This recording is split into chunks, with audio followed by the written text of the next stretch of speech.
to thank everybody for inviting me here. And the bio gave you a little snapshot of my life. What I'd like to do is fill you in on more about my life and how I am the person I am today. I had 5 children in my family. I was a 4th of 5 and the only girl. I did earn my Bachelor's of Science with concentration in adaptive physical education. My degree took me 8 years once I got out of high school. I also got my master's degree from NAU in elementary education in 1992. Like she said, I've been teaching adaptive physical education in Arizona since '82 and in Mesa since 1987. About my life. My life has not always been easy. Many people grow up in dysfunctional families, and mine was no exception.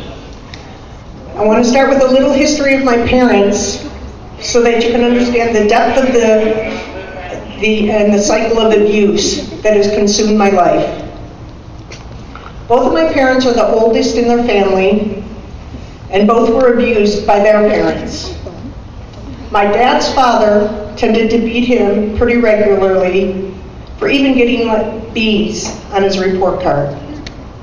On my dad's 12th birthday, which was December 26th, he left the family and told them he was moving to Arizona from Pennsylvania so that he could get a better life for them, and he would call them once he settled. That was the last my father ever heard from his father. He never called the family. He never got them. He found out when he was an adult that his father remarried in California. My mother also was abused, sexually, emotionally, and physically in her life. My dad carried that abuse into his adult life, not only beating us children, but also his wife, my mom. My dad had rage issues, where he'd beat us until he physically could not beat us any longer. He most often would use a belt. He'd take that belt and snap it, walking in to get to us. But he's also been noted to use his fist and even a chair on occasion over my brother's heads, never mind. My dad was a boxer, and he used that on us. But for me specifically, most of my abuse came in the form of sexual abuse. So I'd like to share with you today, as even with the years of abuse, the cycle that went on for generations, you can be successful, and you can break the cycle of abuse. When I was in college, one of the things we had to do was write an autobiography. You had to write it because I was a sport major. Sport had to be the emphasis. In college, 2022, I really didn't want to write about my life.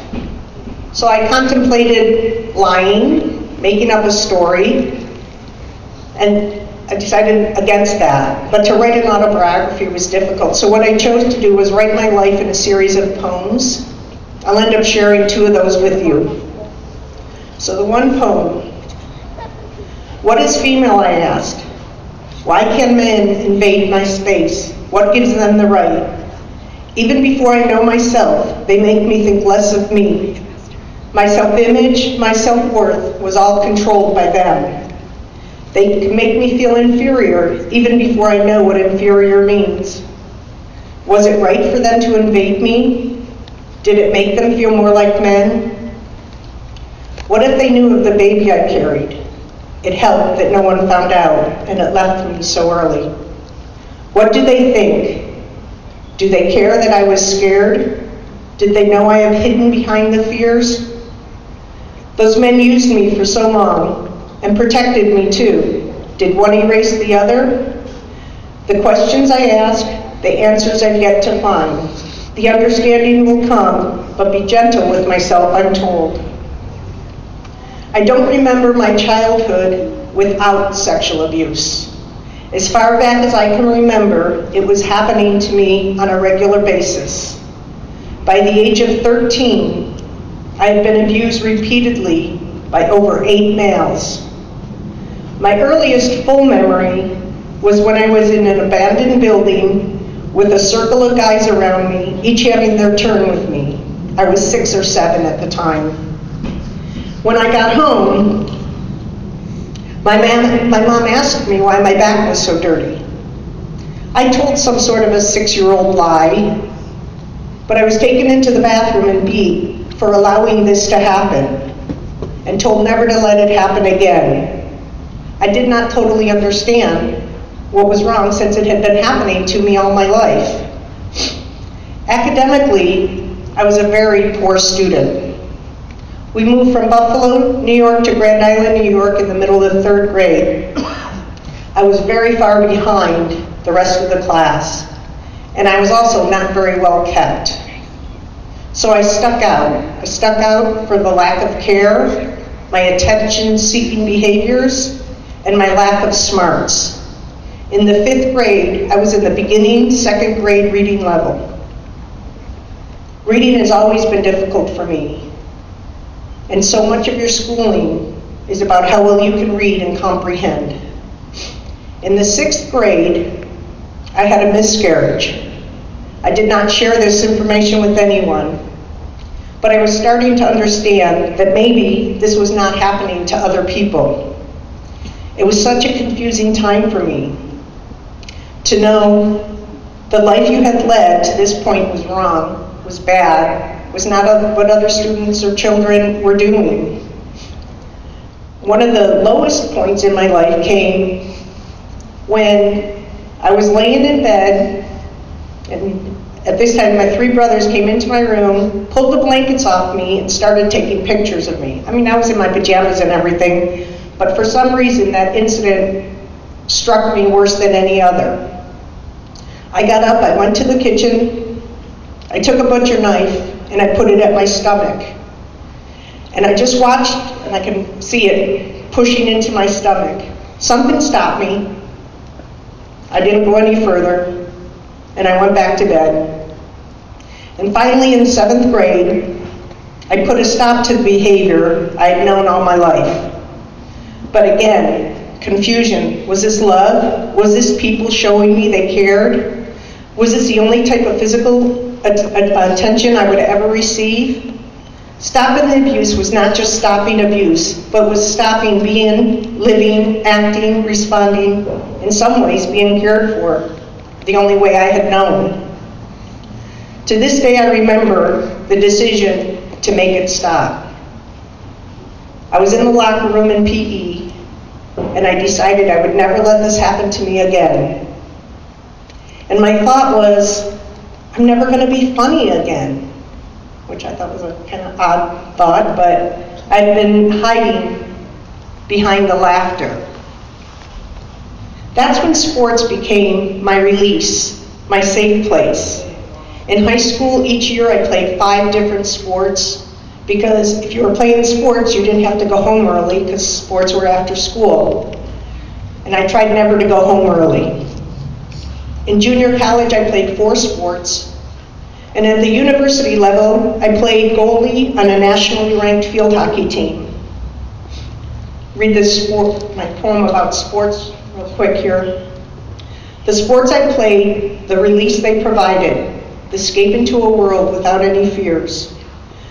The sports I would play were ones of my choice. I wanted to stay. It helped keep me away. Release of the tension, the joy filled the air, the comfort of women without any men there.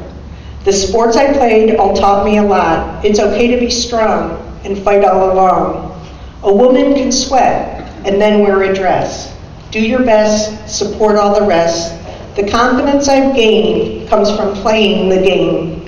The person I've become, with the confidence I hold, has all come from sport. I believe this is so. My determination in sport and aggressiveness too is not all in sport now. It's part of me too. The ability to move, the improvement if so, a choice I can make on how far I can go.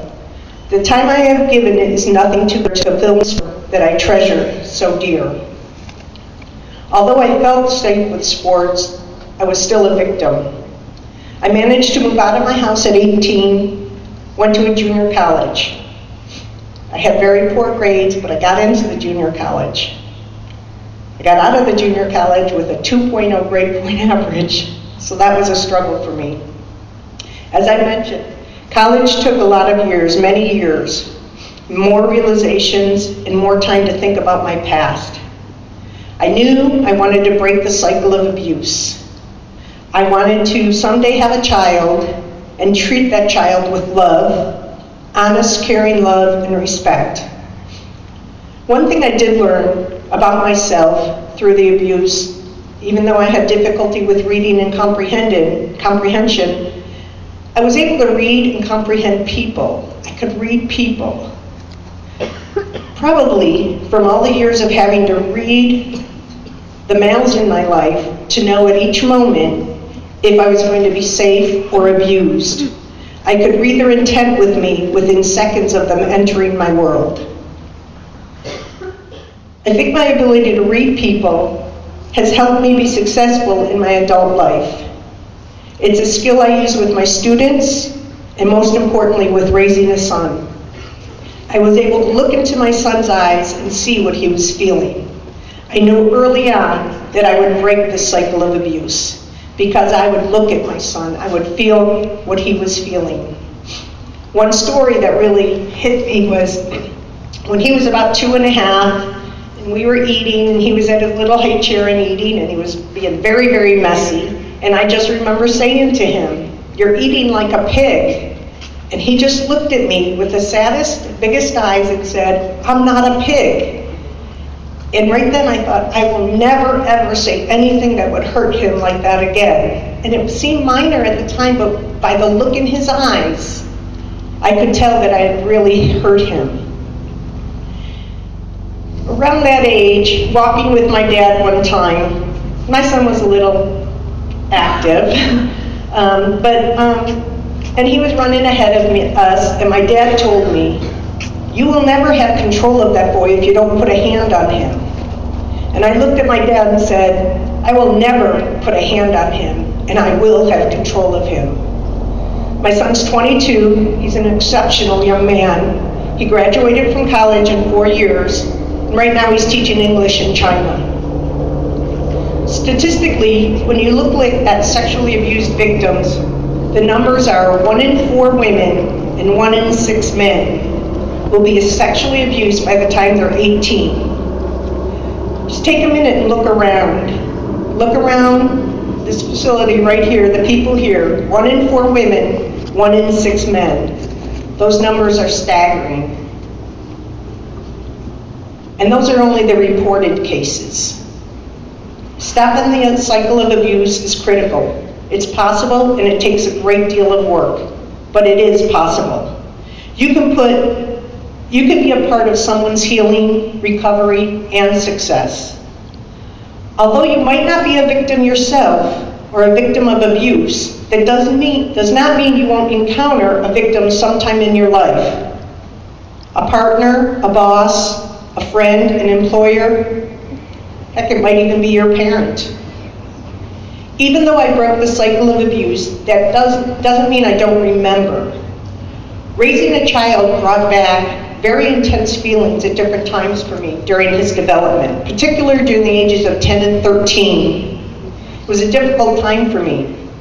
He would play soccer, guys and girls would play together, he'd have parties, and when the girls would come over, I'd look at them and I'd think what was going on in my life at that age. So it was really difficult through his development because every year, every stage, I would think about what had been happening to me. It's the age when the abuse intensified and the number of perpetrators increased, and it's when I became pregnant. It was also the time I became empowered and I started to take control of my life. But I have to admit, when he and his friends reached the age of 14, I did feel some relief. Because from then on, I was no longer being abused, and I wouldn't look at his friends and think about my abuse any longer. The more you can learn about abuse, about the symptoms, how to help, and about the impact the more you'll be able to help those you encounter and those you possibly even love.